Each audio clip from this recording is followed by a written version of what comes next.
when storms come, sometimes they're not like the storms I just talked about with rain or hurricanes or tornadoes. Sometimes they're life reversals, a divorce, a health diagnosis, a job loss.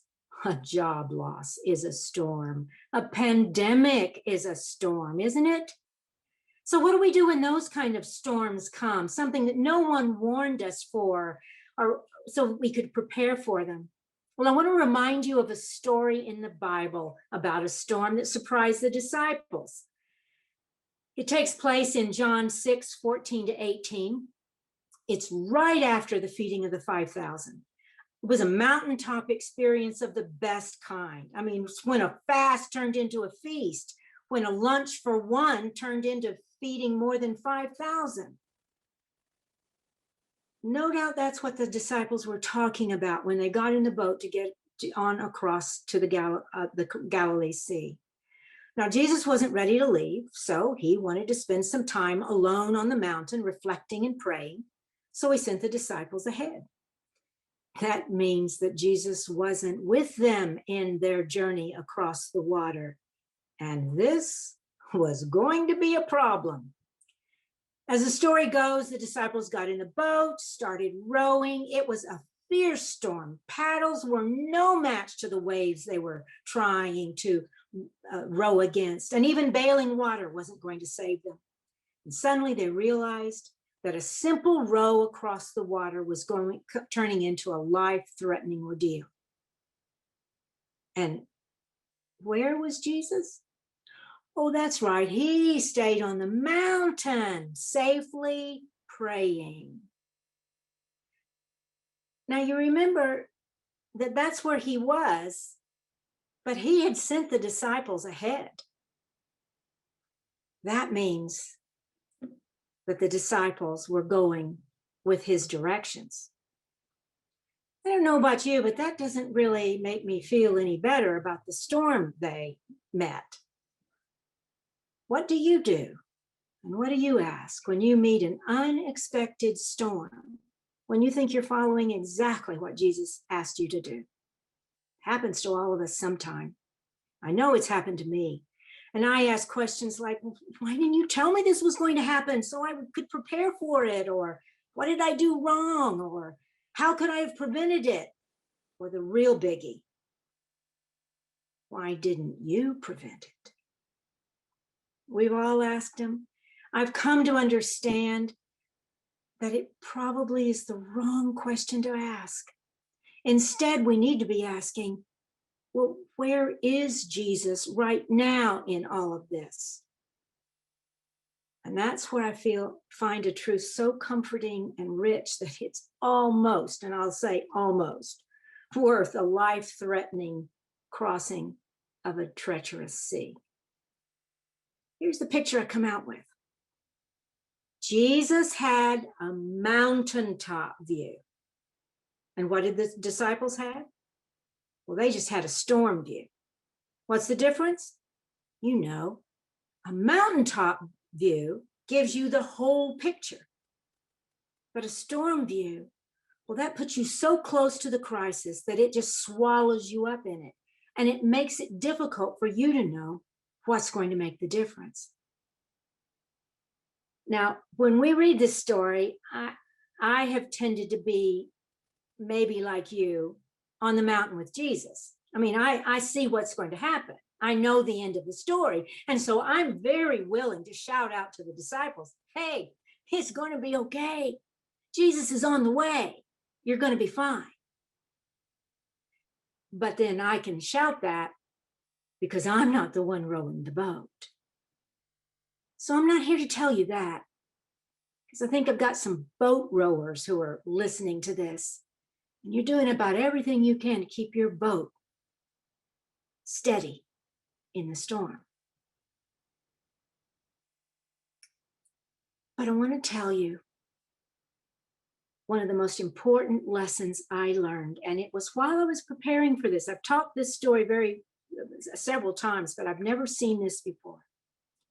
Do you know when this story changed? It wasn't when the storm stopped, and that surprised me. The story changes when the disciples recognized that Jesus was coming out to them. Now, of course, they didn't at first. They thought he was a ghost, and it really scared them. But as soon as Jesus spoke, they recognized his voice.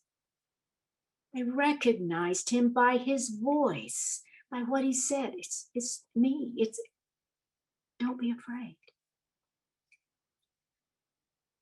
I don't know about you, but when I'm blindsided by a storm, I can make it when I hear the one with the mountain view come into my storm view and say, I'm here. Don't be afraid.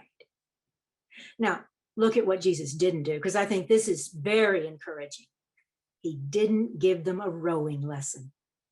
He didn't say to these guys, look, you're doing it all wrong. Let me show you how to row against the big waves. He didn't do that. Nor did he sign them up for a storm predicting seminar. That wasn't their problem. In fact, he didn't tell them they were doing anything wrong. He just told them what they needed to hear. I'm here. Don't be afraid. I've learned that those words are the most important words and are more important to me than the answers I thought I needed in some situation. We've known some storms in our life.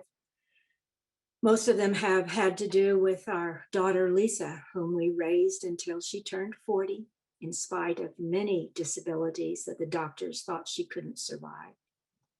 Most of the storms were involving life-threatening surgeries she faced or life-limiting problems we had to address. And the only thing that made sense to me in some of those days when I didn't have belief that I was going to make it to the other side was when Jesus appeared and told me, don't be afraid. I'm here. I'm going to get you through this.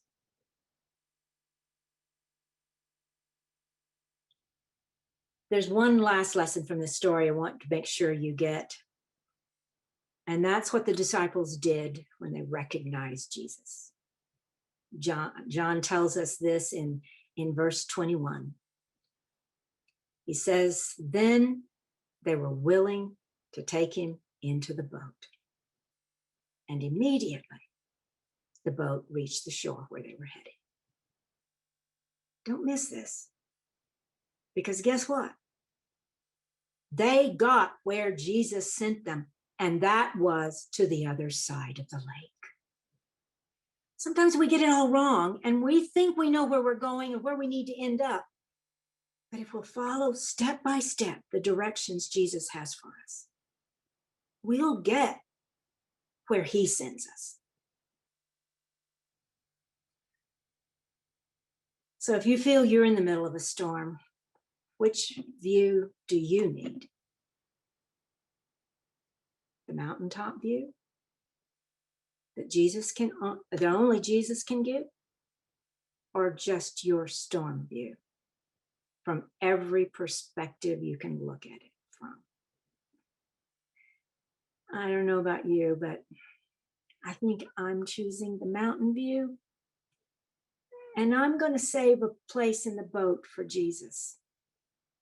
Because with Jesus in the boat, there are no dead ends, only directed destinations. And that gives me peace in a time of storm and hope that I can make the journey Jesus is directing me to make. I'd like to leave you with this blessing. Be well, be safe, be engaged, but more than anything else, be his. He'll get you to the other side. Hope you have a wonderful rest of the day and find several steps for your next right thing. Thank you.